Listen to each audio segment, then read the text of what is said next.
Hey, what's going on, guys? I'm going to do a counter Bruce Cumings video. Bruce Cumings is a professor of history at the University of Chicago, and I believe his works are very biased towards North Korea and excuses a lot of North Korea's behavior.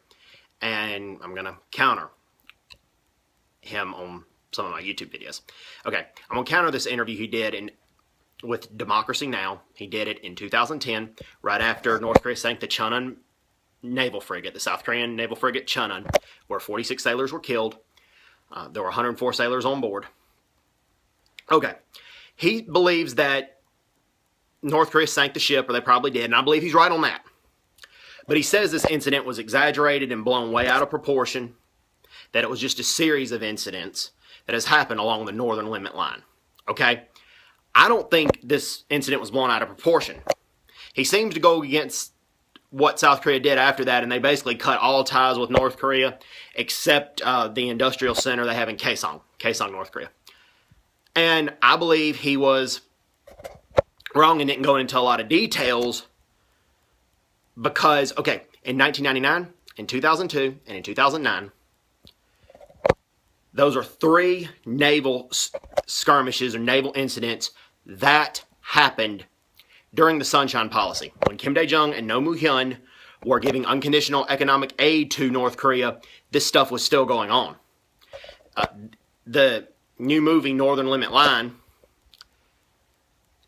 that NLL, that happened during the Sunshine Policy. In 2002, that happened. And in 1999, the first Battle of Yongbyon, that happened during the Sunshine Policy when South Korea was giving North Korea unconditional economic aid. Yes, it was a series of incidents. Almost all of them are provoked by North Korea. Okay, he goes on to say that the U.S. and South Korea drew the NLL, did not consult North Korea, and everything I've researched on that, that's probably true. However, anytime North Korea goes to the NLL, South Korea and gets towards South Korea's side, South Korea repeatedly warns them, repeatedly warns them, repeatedly warns them. And then North Korea keeps going towards South Korean ships. They keep going toward them, and then they fire on South Korean ships. And South Korea usually does not fire. Well, one, they never fire without giving warnings and firing warning shots, but usually they don't fire until they are fired upon, meaning North Korea has to fire on them first. And that is why in 2002, brave South Korean sailors lost their lives. Yes, in 1999, 70 North Koreans were wounded. Around 35 of them were probably dead in the first Battle of Yongbyon. But a bunch of North Korean naval ships as well as North Korean fishermen were going down the NLL, going down there, and South Korea had to repeatedly chase them off. And they were going towards South Korea's side. South Korea asked them to stop. They keep going towards that line.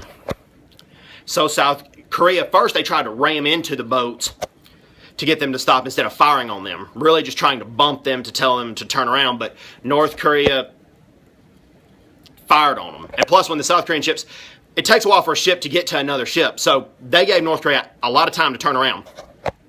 North Korea did not do that.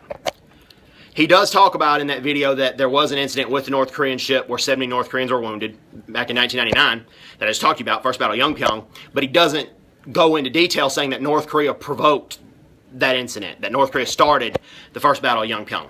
Also, he does talk about in the Yellow Sea, there are North and South Korean fishermen that compete for fishing space, particularly during crab season, when there's a lot of crabs in the Yellow Sea, a lot of valuable crabs. However, he does not talk about that North Korea abducts a lot of South Korean fishermen near Bangmyeong Island, and Bangmyeong Island is sovereign South Korean territory. Journeyman Pictures did an 18-minute documentary on the abductions of South Korean fishermen. And North Korea does not abduct those South Korean fishermen for economic reasons. They abduct them and they send these South Korean fishermen to spy school so they can teach North Korean spies South Korean culture and the South Korean dialect of the Korean language.